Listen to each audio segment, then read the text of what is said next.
Hello again, everyone. I'm Richard Weil, and I'm the principal and owner of National Restaurant Consultants, and we welcome you into our 111th video blog or blog video, whatever way you want to call it, of the NRC Helpful Moment.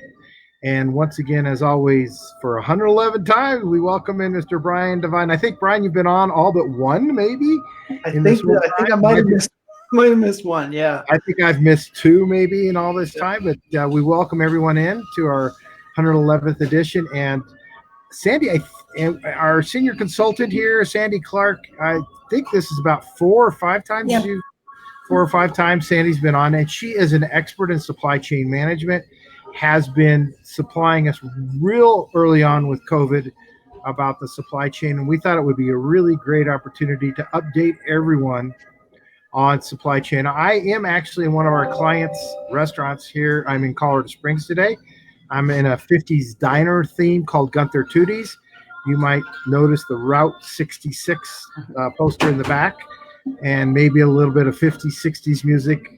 So you'll have to forgive me. And Brian may mute me for now, and probably a good idea, Brian. Yep. Let Sandy carry it away. Sandy, all please. Right. Thanks, Brian, for muting me. Well, thankfully, the big spikes in pricing and the shortages of products has evened out as we are coming through the end of the pandemic. Things like the freeze in Texas or wildfires in California, the big snowstorm in Denver are bumps in the road, not indicators of big problems. But COVID-19 and the pandemic closures did shake up the food service supply lines, and people realized that they needed to get together and talk about some things that they could do to bring more stability. So academics, producers, distributors are all talking together to figure out how to make it more stable. And it's a worldwide situation. Yeah. So 23% of product that's produced is intentionally produced for international trade. And you think with all that America has, we aren't that involved? Not true. So 32% of our fresh vegetables, 55% of our fresh fruit, and a whopping 94% of our fresh fish are all imports to us. So that's an important thing for us. So the other thing that is being actively worked on is how to stabilize protein production in America. So remember, we had the raw product, but we weren't able to get it produced. And more than 80% now of our protein products are produced in these massive plants. And so the government has been involved in grants and working with smaller producers. Some are rural and can cover local areas to increase their production to limit that risk. But I read recently that these huge plants can process as many as 20,000 hogs in one day.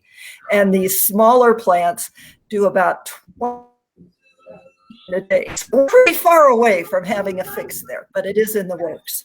So I want to talk about 4 areas of short-term and perhaps long-term concern that will cause some pricing angst. The first is pork.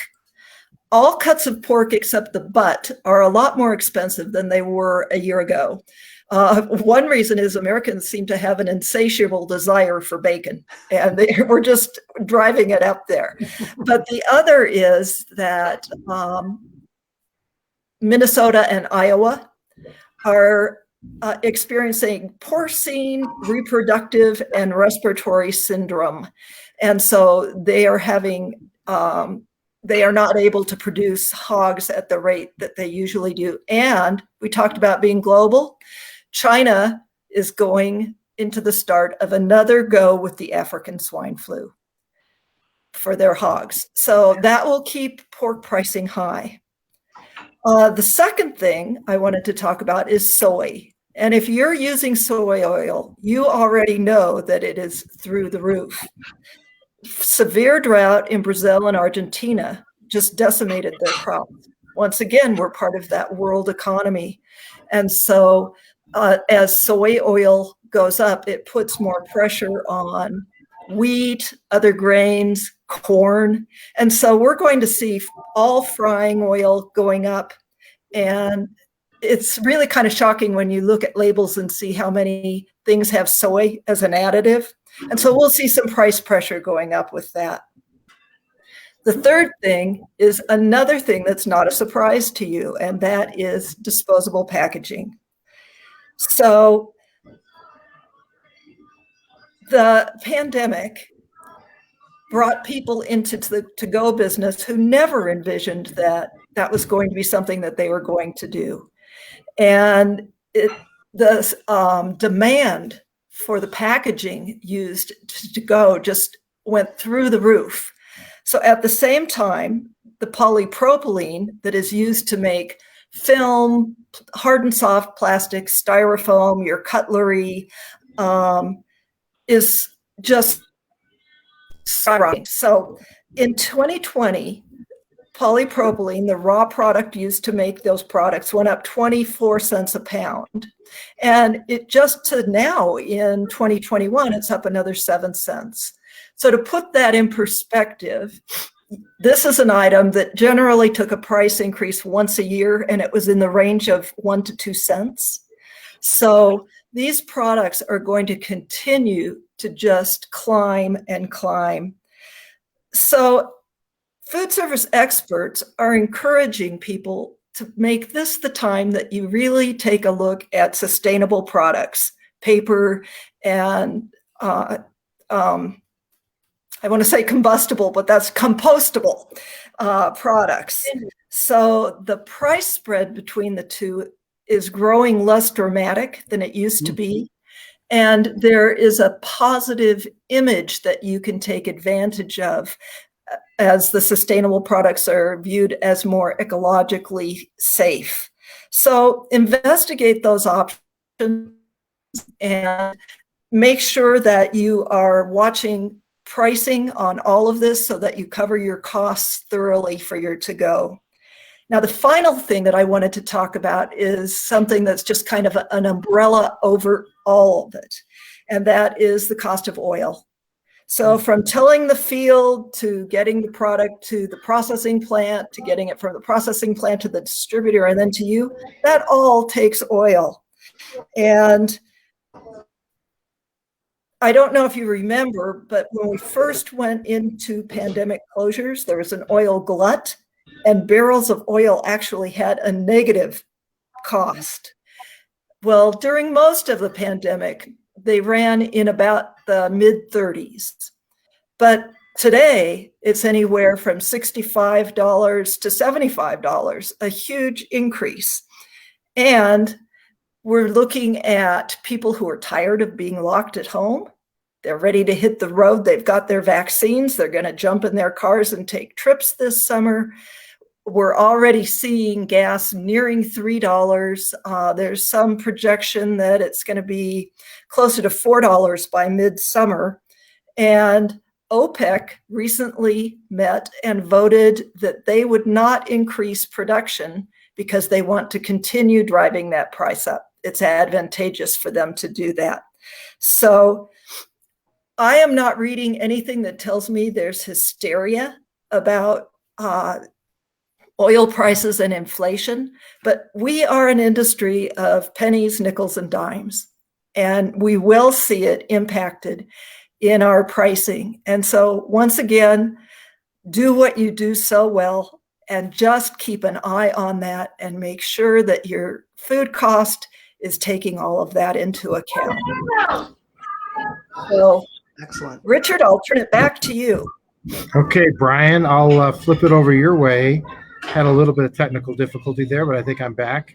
Brian, Yes. you want to thank you, Sandy, first of all. That was just very informative, very timely, great information for everyone. And again, National Restaurant Consultants, we're here to help supply chain. We're here to help you perhaps even with a prime vendor agreement.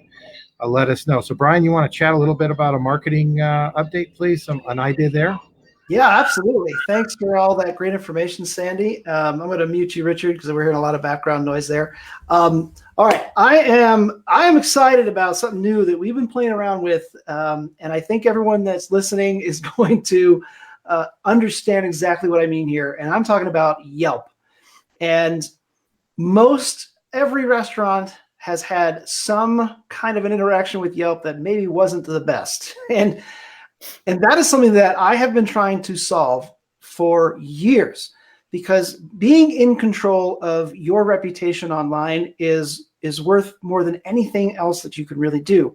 Because what you don't want is for a place like Yelp to just randomly let all of the negative reviews show up, not only in your Yelp page, which you might not even know exists, right? Because if you don't create your own page, Yelp's creating one for you and people are leaving reviews there. So make sure you're aware of it.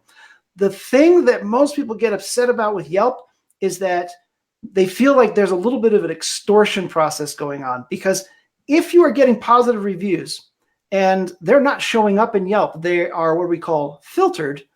Well, Yelp can call you up and say, hey, we can fix that for you. We just need you to pay us this and do that and pay us this. And it feels like extortion. Now, there was a major lawsuit and Yelp won because it wasn't quite extortion. It was just business practices, according to the judge. But here's the thing. It still means that you have these positive or filtered reviews that aren't showing up, and they don't count towards your star rating in Yelp. And I don't know about you, but even if you don't like Yelp, you understand the power behind them.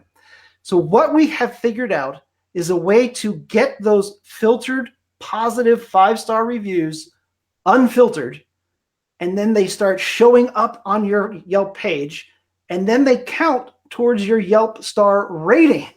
So this is a huge deal for me, because for years we've kind of said, well, sorry, that's kind of the way it goes with Yelp. But we have a solution. So Richard, I'm going to put it somewhere here. I don't have it right now. We'll have it done before the end of the day, but I'll put a link in here where I will give you the steps. So if you want to do it yourself, you can have the 6 steps. You will know exactly what to do in order to get some of those 5-star reviews back, and they're providing huge value to you, because every half a star increase that you have on Yelp can increase your production by over 20%. And that's not my numbers. That's what we've seen consistently. So I really want you thinking about it. So we'll get that up there. We do have a service where we can do it for you, but I want you to know you can do it yourself. If you have the time, if you have somebody on staff that can do it, we're going to give you those steps. It works. So please, please, please take advantage of it. And we can't wait to hear back from everybody on how it's been working for you. And again, we'll be there to help you along the way. All right, Richard, I'm gonna unmute you. And do you have any questions about that? That's awesome. Okay, looks like Richard's frozen. So yeah, Sandy, you've probably seen that too, right? Where it's like, what are you going to do? You got 10 positive reviews that nobody ever sees and they don't count. And then these terrible negative reviews that just somebody was unhappy. So it's a big deal. We're pretty excited about it. So I'm going to go ahead and wrap it up. We're at 13 minutes. Richard, it still looks like you're frozen. Sandy, thank you again so much for your time. Thank you. The information was outstanding. And if anyone has any questions, reach out to Richard, to myself, to Sandy. Let's work together, help in every way that we can. And we look forward to seeing you next time on the NRC Helpful Moment. That's it for us. Bye-bye.